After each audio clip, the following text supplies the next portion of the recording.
The morning sun poured through the tall glass windows of the company lobby, painting streaks of gold across the marble floor.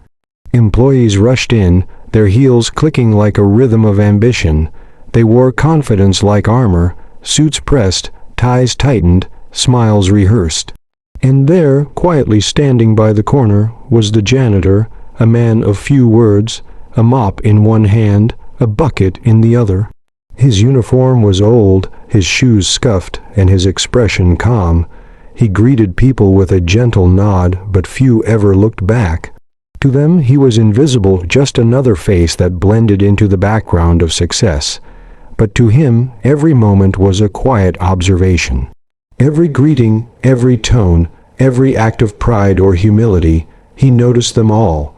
One morning, as the rush of employees flooded through the doors, a new manager arrived. Her name was Vanessa Reid, sharp, ambitious, and already determined to make her mark. When she saw the janitor mopping near the elevator, she frowned. "Could you move faster? You're blocking the way," she said, not even looking at him. The janitor smiled politely. "Of course, ma'am. I'll finish right away." But she didn't stop there. "I mean, it's not that complicated, is it? You just clean floors. Maybe try being a bit more efficient." Her tone carried mockery, laced with superiority. The nearby employees laughed softly, following her lead. The janitor said nothing, just continued his work in silence. Later that day, she saw him again, this time holding the elevator door open for a few interns who were struggling with files. He smiled at them, asked about their first day, and offered a few words of encouragement. Vanessa rolled her eyes as she passed.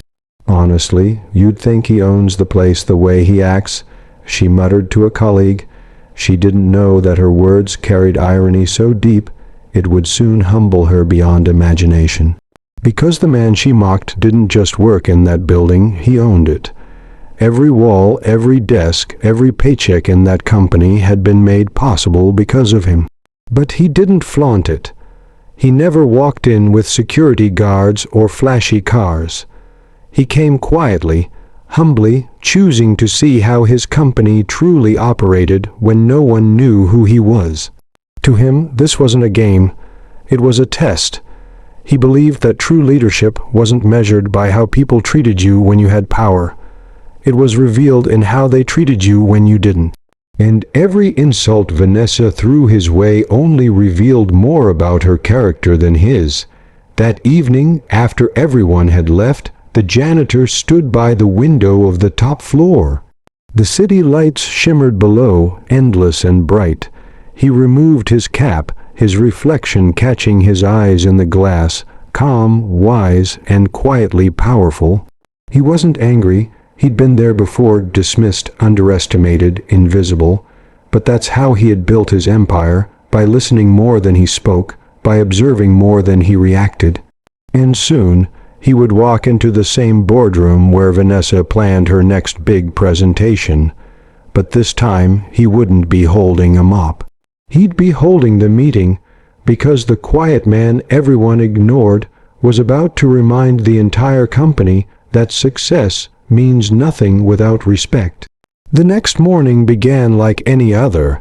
The office buzzed with energy, phones ringing, keyboards clattering, voices blending into a steady hum of corporate rhythm.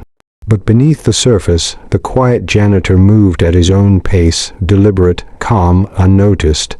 Vanessa Reid, now officially a week into her managerial role, was on a mission to prove herself. Her confidence bordered on arrogance. She believed leadership meant control, and control meant power. So, when she saw the janitor, again, polishing the floor near her office, she sighed dramatically. "Still cleaning here. I told you yesterday to be quicker. Do I have to report you for slowing everyone down?" The man looked up, his gentle eyes steady. "I'm almost done, ma'am. Thank you for your patience." "Patience," she repeated, scoffing. "You should be thanking me for not calling security for blocking my way again." A few employees overheard and exchanged uneasy glances, but no one spoke. The janitor simply nodded, then stepped aside. There was no anger in his expression, only calm understanding, the kind that comes from a lifetime of knowing who you are, even when others don't. He went back to his work silently, but in his mind he was taking note not out of spite, but out of purpose. He remembered every tone, every dismissive gesture, not because he planned revenge, but because he believed that true leadership starts with awareness. How people treat those beneath them says everything about their character, and he was about to make that lesson clear. That evening, after most of the staff had left, the janitor took a slow walk through the empty corridors. The building was his, but he didn't need anyone to know that yet. He ran his hand over the clean desks, the polished marble, the glass doors etched with the company logo, a logo he had designed himself decades ago. He thought about the early days, sleeping in his car, sweeping restaurants for food money, and studying business books by flashlight. Back then, he had promised himself, if I ever build a company, I'll never let people forget where they came from. And now, here he was walking through a company worth billions, watching people forget that very truth. The next day, Vanessa called a team meeting to discuss performance. The janitor entered quietly to clean, but she stopped mid-sentence, irritated. "Can't you do that later? We're in an important meeting." One of the interns hesitated. "Ma'am, maybe we could." Vanessa cut him off sharply. "You focus on your notes. He can wait outside." The janitor simply smiled. "I'll return when you're done." Then, as he turned to leave, he added softly, "Meetings reveal more about people than they realize." The room went silent for a second, the weight of his words hanging in the air, but Vanessa dismissed it with a roll of her eyes. That evening, when the janitor clocked out, he received a call. A board meeting had been scheduled for the next morning. Every senior executive was expected to attend, including the new manager, Vanessa Reed. She didn't know that her next meeting would change her life. Because the man she mocked every day was about to walk into that boardroom, not as the janitor she ignored, but as the billionaire CEO she had been trying so hard to impress. And when he spoke, she would understand painfully and clearly that respect is not given because of a title. It's earned through humanity. The sun had barely risen when the company's top executives began arriving for the board meeting. The energy in the air was different, tense, expectant. No one knew why the chairman had called for an urgent gathering, but the tone of the memo had been unmistakable: mandatory attendance. No delays. Vanessa Reid walked in confidently, clutching her presentation notes. Today was supposed to be her moment, the day she'd pitch a new strategy she believed could change the company's direction. She rehearsed her opening line under her breath, checked her reflection in the elevator's mirror, and smiled. The meeting room was grand, floor-to-ceiling windows, a long oak table, and leather chairs lined with precision. Executives murmured in low tones, trading guesses about what the meeting was really about. Then the door opened. Every voice fell silent. A tall man walked in, calm, composed, wearing a charcoal gray suit. His presence commanded respect, yet his face carried warmth. Vanessa froze, her eyes widened. It was him, the janitor. Her breath caught in her throat as confusion clouded her thoughts. He looked completely different, confident posture. No mop, no uniform, no hesitation. He took the seat at the head of the table. The chief operating officer stood and announced, "Ladies and gentlemen, Mr. Jonathan Hale, founder and CEO of Hale Enterprises." The room erupted in shock and whispers. Vanessa's fingers trembled as she lowered her notepad. Her mind raced. Founder, CEO, she couldn't believe it. The man she had scolded, mocked, and dismissed was the very man who owned everything around her. Jonathan looked around the room, his gaze steady but kind. "Good morning, everyone," he said in a calm tone. "Before we discuss numbers, I'd like to share a story." He paused, letting silence settle like gravity. "Last week, I spent some time walking around this building, not as your CEO, but as someone invisible, someone who sees the world from the bottom up.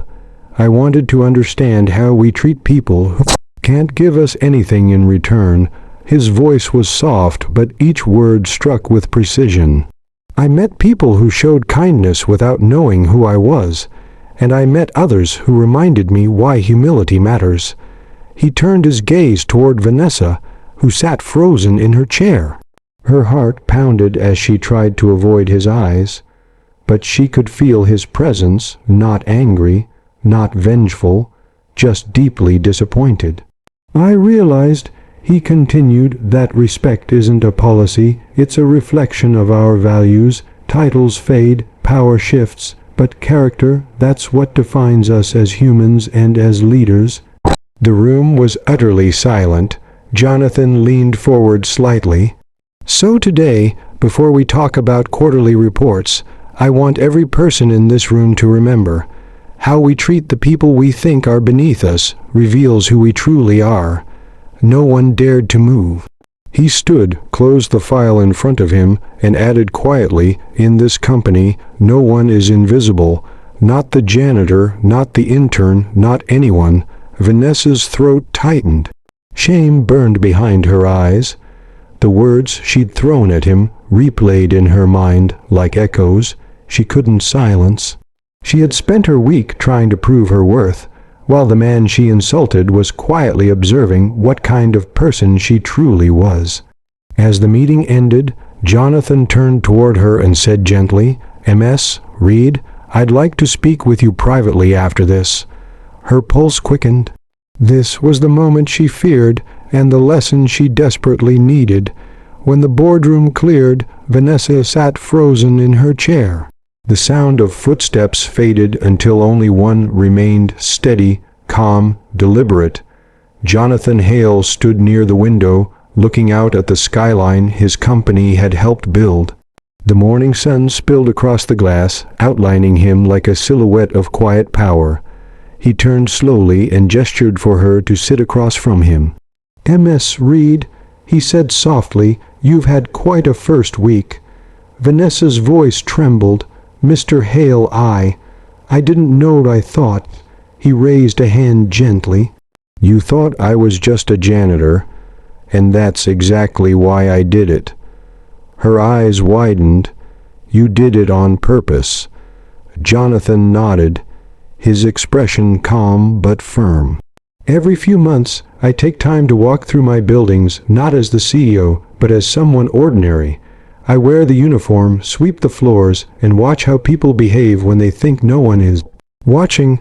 He leaned back, folding his hands. "Because success has a way of blinding people. They start treating kindness as weakness and humility as insignificance. But I've learned that true character isn't shown when you're talking to your boss. It's revealed when you're talking to someone you think doesn't matter."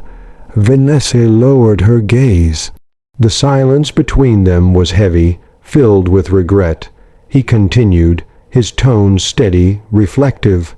"You see, I wasn't always a CEO. Years ago, I worked as a janitor myself. I scrubbed floors, emptied trash cans, and ate dinner from vending machines. I know what it feels like to be invisible. And that's why, no matter how much money I make, I'll never stop reminding myself where I came from." He looked her directly in the eyes. "That's why humility isn't optional for me, it's necessary." Vanessa swallowed hard. I didn't mean to be disrespectful. I was just trying to prove myself." Jonathan nodded slowly. "I understand. Ambition isn't wrong, Vanessa, but when ambition loses empathy, it turns toxic. You were so focused on being seen that you forgot how to see others." Her eyes glistened. "You're right," he smiled faintly. "The truth is, I didn't call this meeting to humiliate you. I called it to remind everyone, including myself, that leadership is about service. You can manage people with authority, but you can't only lead them with respect." He walked to the large company plaque hanging on the wall, a symbol of everything he'd built, and touched it lightly. "When I started this company, I made a promise. No one would ever feel unseen here. But somewhere along the way, as we grew bigger, I realized that promise was fading. So I decided to return not as the man in the suit, but as the man with the mop." He turned back to her, his voice gentle but powerful. "And now I know who truly represents our values and who needs to learn them." Vanessa's tears finally fell. "I'm sorry, Mr. Hale, I really am. I let pride cloud everything I stood for." Jonathan nodded. "Apology accepted, but I want you to remember something. This experience doesn't define you. How you grow from it does. Every leader starts with mistakes. The real question is whether they are willing to change." He paused, letting his words sink in. "Be the kind of leader who listens, who respects, who remembers what it's like to be overlooked, because one day someone else will be looking up to you." Vanessa nodded silently, her heart heavy with humility but lighter with understanding. As Jonathan walked away, she realized she hadn't just met a billionaire CEO. She had met a man who never forgot how to be human. The days that followed were quiet but heavy with reflection. Word about the CEO's secret janitor experiment spread through the entire company like wildfire. Every hallway conversation, every coffee break, every whispered exchange circled back to one truth. No one was who they seemed, and everyone was being watched, not by cameras, but by character. Vanessa Reed came to work early the next morning. Her confident stride was gone. She moved slower now, her head filled with the echo of Jonathan Hale's words. "Ambition isn't wrong, but when ambition loses empathy, it turns toxic." She had repeated that line to herself 100 times since that meeting. It hurt because it was true. She realized how easily she had mistaken pride for professionalism, control for leadership. When she walked into the lobby, she saw the same janitorial team she had ignored before. The people who cleaned her office, changed light bulbs, and kept the building spotless long after everyone had gone home. This time she stopped. "Good morning," she said softly. The team looked up, surprised. She smiled, then added, "Thank you for everything you do here." One of them grinned. "Morning, ma'am. Good to see you." For the first time, she noticed something she'd never taken the time to see. They weren't invisible. They were the heartbeat of the company, the foundation. Later that day, Jonathan Hale walked into the same floor, not as the janitor, but as the man everyone now looked at with a new kind of respect. There was no tension in his eyes, only warmth. He passed by Vanessa's office. She immediately stood up. "Mr. Hale," she said softly, "may I speak with you for a moment?" He nodded. "Of course. I just wanted to say thank you," she began. "Not just for the chance to stay, but for the lesson. You were right. I was so focused on climbing that I forgot who I was stepping over." Jonathan smiled gently. "That realization is worth more than any promotion. Remember, Vanessa, the higher you rise, the clearer your reflection becomes. People don't follow titles. They follow integrity." She nodded, her voice steady now. "I won't forget that." Jonathan studied her for a moment, then said, "You know, people often assume leadership is about standing above others, but the truth is, leadership is about lifting others up. That's how I built this company, not by commanding but by serving." He paused, his tone softening. "And I see potential in you. Don't let one mistake define you, let it refine you." Vanessa smiled faintly. "Thank you, sir. I'll earn that trust." As he walked out, she felt a strange peace settle inside her, a feeling of redemption. The office didn't feel the same anymore. It felt alive, like everyone suddenly understood the invisible thread that connected them all: respect.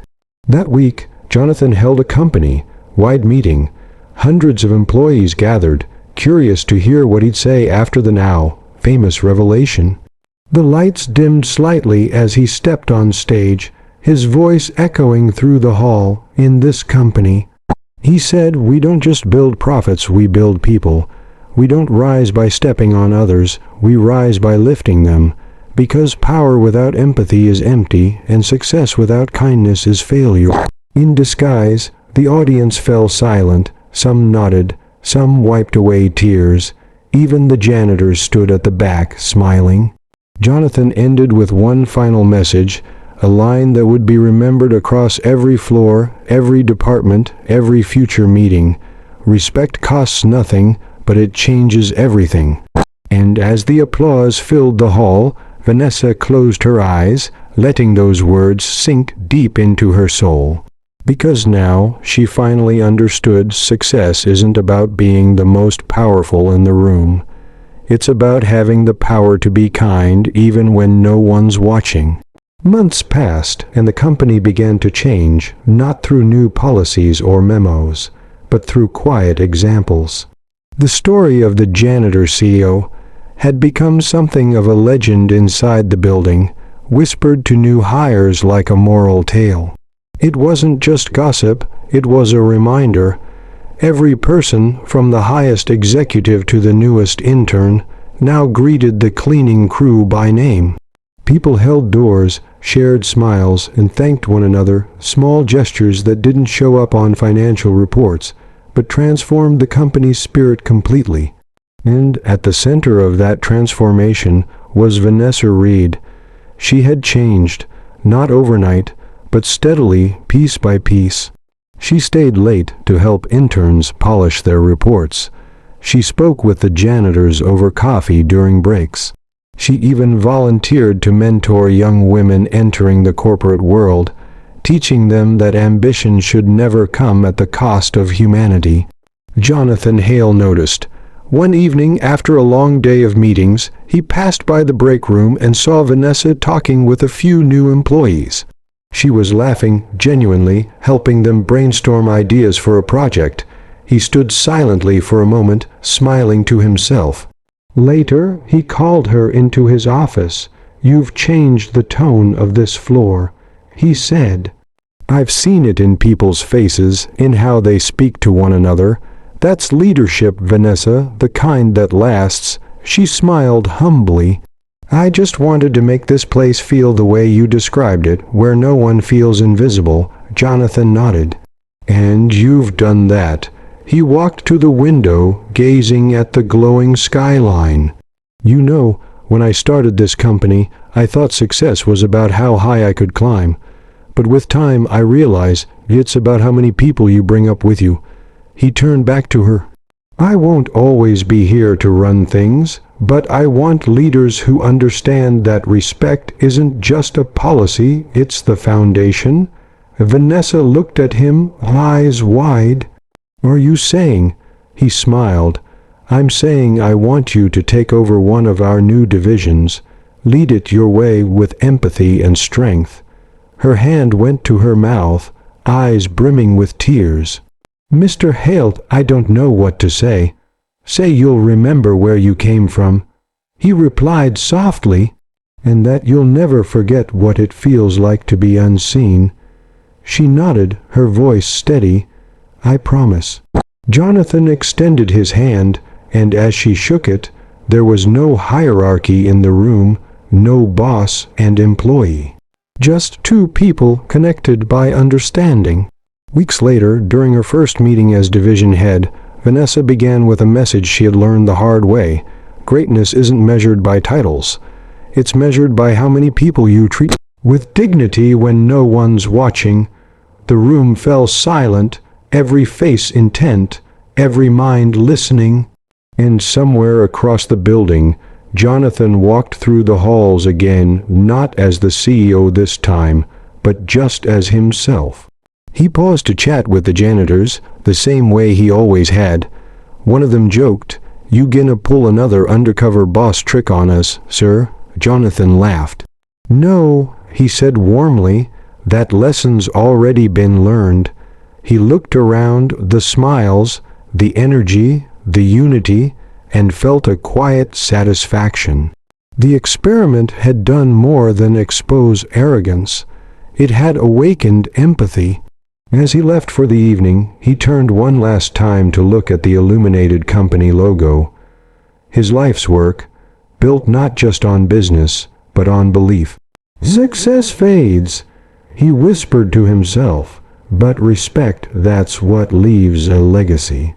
And with that, he walked into the night, a billionaire not defined by his wealth, but by the humanity that made it all worthwhile.